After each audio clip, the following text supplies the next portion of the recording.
ஆடி 3வது வெள்ளி பக்கத்தில் இருக்க துர்க்கையம்மன் கோயிலுக்கு வந்து போயிருந்தேன். சாமிக்கு கொஞ்சம் அபிஷேகத்துக்கு பால் தயிரெலாம் கொடுத்துருந்தேன். அப்படியே சாமியை பார்த்து அபிஷேகம்லாம் பார்த்துட்டு அலங்காரமும் சூப்பராக பண்ணியிருந்தாங்க. நல்லா திருப்தியாக சாமி கும்பிட்டு அப்படியே ஜெயிஸ்தாவை கூப்பிட போகணுன்னு அம்மா வீட்டுக்கு போயாச்சு.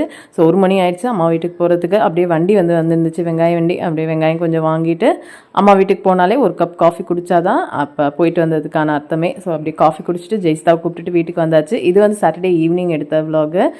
மழை வந்துச்சுன்னு சொல்லிட்டு காஞ்ச துணி எடுக்கிறதுக்கு போயிருந்தேன். 2 பேர்த்திட்டையும் பாலை பாருங்கன்னு சொல்லிட்டு தான் போயிருந்தேன். அவங்க அப்பா வந்த குஷியில் பாலை 2 பேருமே பார்க்காம விட்டுட்டாங்க. கேட்டால் சாரி அம்மா தவிர வேறு எதுவும் வராது. ஸோ அதனால் அதை எடுத்து அப்படியே கையோடு நீட் பண்ணிடலான்னு எல்லாம் நீட் பண்ணிகிட்டு இருந்தேன். அதே மாதிரி வரும்போது கொஞ்சம் ஸ்நாக்ஸ் வந்து வாங்கிட்டு வந்திருந்தாங்க. ஸோ அதுவும் அதுக்கப்புறமேட்டு பசிக்குதுனாங்க. மத்தியானம் வச்சுருந்த சாப்பாடு அப்படியே இருந்துச்சு. அதனால் அதை அப்படியே தாளித்து கொடுத்தாச்சு.